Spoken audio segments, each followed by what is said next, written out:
All right, ready? Yeah. Cool. So, Eddie, we're in Sheffield today for Anthony Joshua's open workout. Obviously, a change of opponents. Could you just tell us about the last sort of 24 hours for you? Just run us through kind of how it happened, how you heard about it. Yeah, about 6 o'clock last night, Rob McCracken actually called me and said, well, actually, no, what happened was I missed a call from Rob McCracken. And then I got the text from a trainer, which is the worst text you can ever get. Call me ASAP, urgent, right? That normally means our fighter's out, or he's injured, or he's cut, or something, you know. He says, have you heard about Pulev? Is it true? I said, what? He said, I've just seen on the internet that he's got a shoulder injury, he might be out. So I said, well, I spoke to Calla 20 minutes ago. He didn't say anything. Called Calla, couldn't get through. Calla texted me and said, I'm on the phone to Pulev. We have a problem. So anyway, then he called me back. I said, what's the situation? He says, he's got a shoulder injury. He wants to fight. So don't panic. Let's see. I said, well, how bad is it? He said, the one doctor's saying he can't fight. So I said, look, you can't have him fight with one arm. So, you know, you get ridiculed by the fans and the media. It's hard enough fighting Josh if you're 100%, let alone 50 or 60%. So they spoke to another doctor, and we decided, myself and Calla, after speaking to the doctor, and Pulev, again, he had to pull out the fight. About 7 weeks ago, I just felt that, you know, Pulev, a little bit temperamental, and with 78,000 tickets sold, we just needed a little bit of a contingency plan. So I knew that the next in line for the mandatory was Carlos Takam, whose promoters I know, and spoke to him and said, look, you know, I'd like you to train for the Joshua fight, but what I'll do is, if you don't get the Joshua fight, I'll put you on in Monaco the week after. So you get paid whatever, but if the opportunity comes, you'll be ready, you'll fight for a world title. So annoyingly, Takam has had about 9 weeks and Josh has got about 9 days to prepare. So, but it was good, you know, it was quite a seamless transition. Obviously it was a bit of a nightmare, but probably within an hour we had signed contracts and, you know, messages to the IBF, all done. The IBF rules state it goes down the list, so Takam was next to be asked. We agreed a deal, and all systems go for October 28th. So your kind of side deal with Takam, that's not common practice for you when it comes to mandatories, and is this the first time you've done that? You know, looked down the list and gone, let's get him ready just in case? No, there's been other similar circumstances, maybe not where, you know, you've looked into it so clearly, but you might have had a conversation. This time we did a deal and we had him ready, and you know, it was a good deal for everybody because he was going to box in Monaco if not.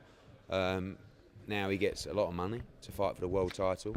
Takam's a different kind of animal to Pulev in that Pulev is made quite a lot of money.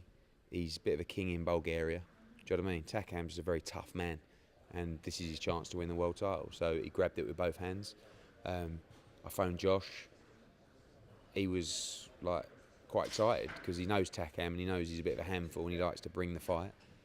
Rob McCracken wasn't so keen because Rob's meticulous and, you know, he's trained for 10 weeks for Pulev and a certain style, which is sort of awkward and tall and, you know, fiddly. Now he gets a much shorter guy who comes in like a bulldog and comes in low and whips him over the top with a lot of pressure. So it's not ideal, but it's boxing, and you know, you have to sometimes adapt. Josh wants to fight.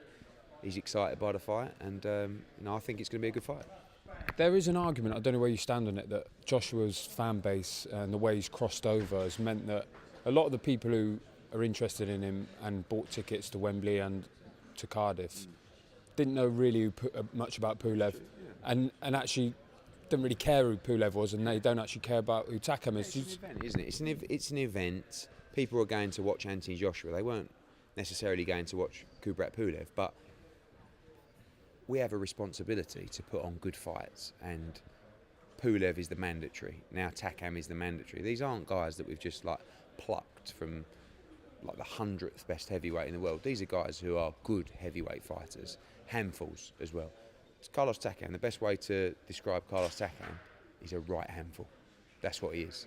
You know, Pulev, I think, he's one of the top 5 heavyweights in the world, and Takam is a top 10 heavyweight in the world.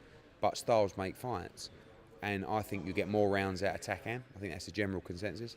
A lot of people I've spoken to, Adam Booth particularly, says this is a much harder fight than Pulev. But you know, AJ's the star, but you've still got to put on good fights because people have got to come back. Obviously, it's a big undercard as well. But AJ is a phenomenal draw. 78,000 people coming to the Millennium Stadium to watch him fight. It's an incredible achievement. I remember Takam was kind of mentioned as an opponent maybe 18 months ago before Joshua won the world title. So have you had talks? Have you looked into that one before? Yeah, Josh, before we fought Charles Martin, Takam was a guy who looked like we might get a final eliminator against. But then we went out and fought Charles Martin. So we've always looked at Takam as an option. He actually nearly fought Dillian Whyte as well in this fight, if we could have made that an IBF final eliminator.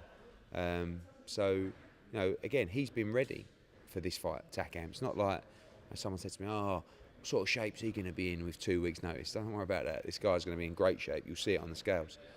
He's always fit, but he's been in camp. He's been preparing for Josh. And like Josh said, because of his position in the world heavyweight rankings, a lot of contenders focus and envisage a fight with Anthony Joshua because that's like the pinnacle. So Josh has never really thought about Pulev or Takam before he was fighting them. Do you know what I mean? But they look at Josh. They watch him all the time because you can't not see him.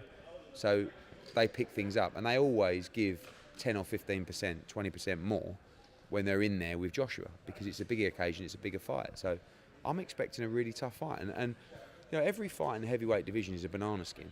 But a fight against a guy like this, when you haven't really prepared for a guy like this, is a real banana skin. And I will breathe a big sigh of relief if we can get through this next week. I expect him to. I know he's a big favourite too, but I will still breathe a big sigh of relief when this is over because he can punch, this guy. He's going to throw a lot of shots. He's going to be extremely fit. He's going to be relentless, but he's also going to get hit very hard on the chin, which we know he's got an outstanding chin. So, I think it's going to be exciting. And obviously 2018 could be massive for Joshua with those 2 unification fights sort of on the horizon. Obviously if you lose against Takam, kind of everything falls apart in that sense. But in terms of timescale, when would you look to sort of do the Parker fight, do the Wilder fight? Do you want to get them sewn up by the end of the next summer maybe? I think the Wilder fight is one for next summer.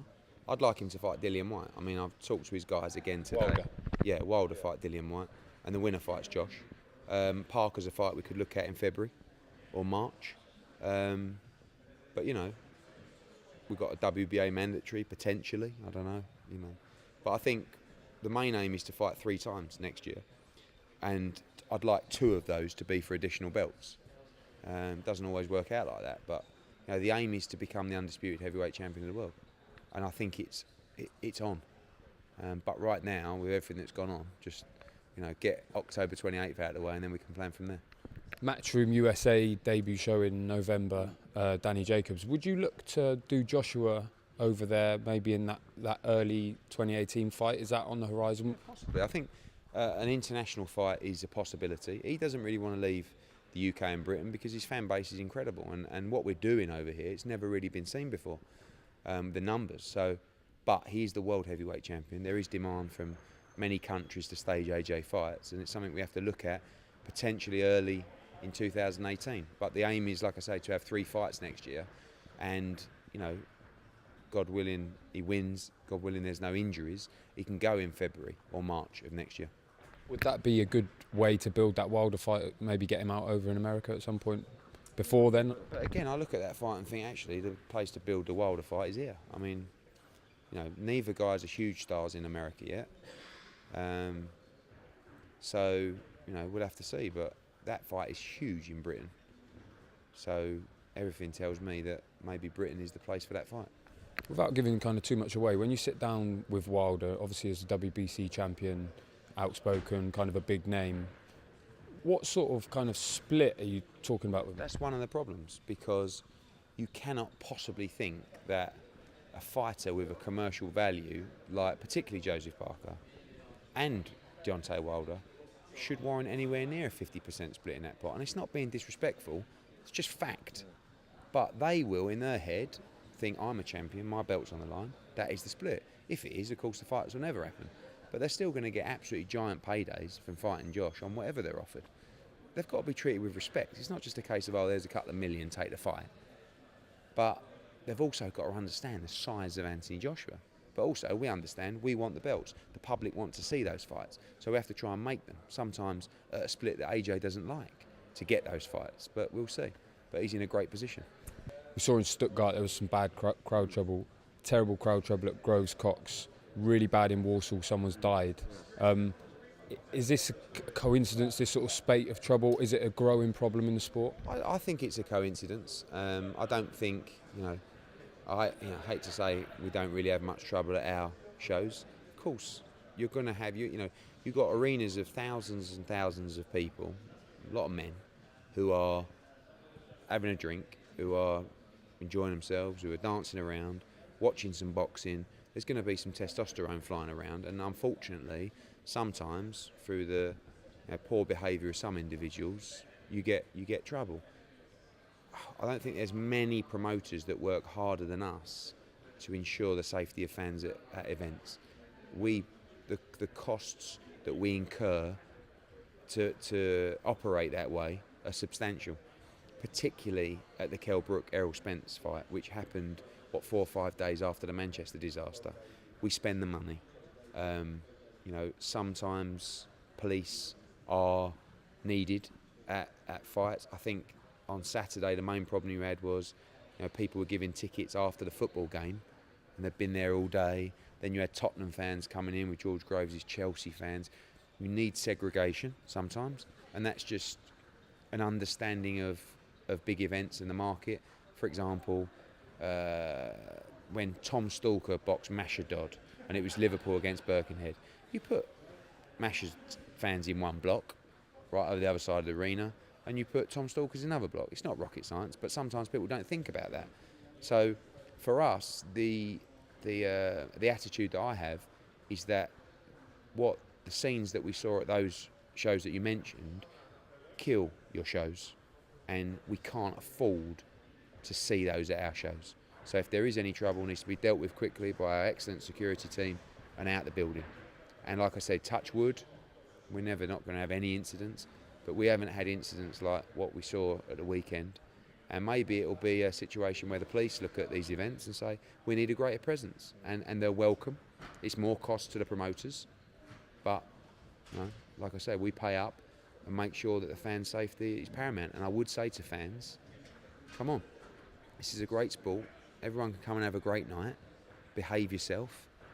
No one wants to have a tear up in a crowd and roll around on the floor and get injured and nicked and arrested, and in some cases fatalities.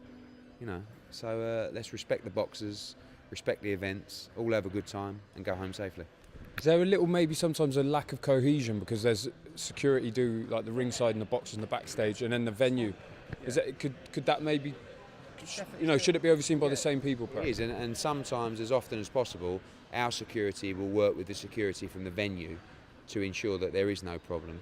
Now you have to understand, on the ringside security, these guys are paid very well and they're big men and they do a great job. Sometimes what you're referring to is not security, it might be stewards.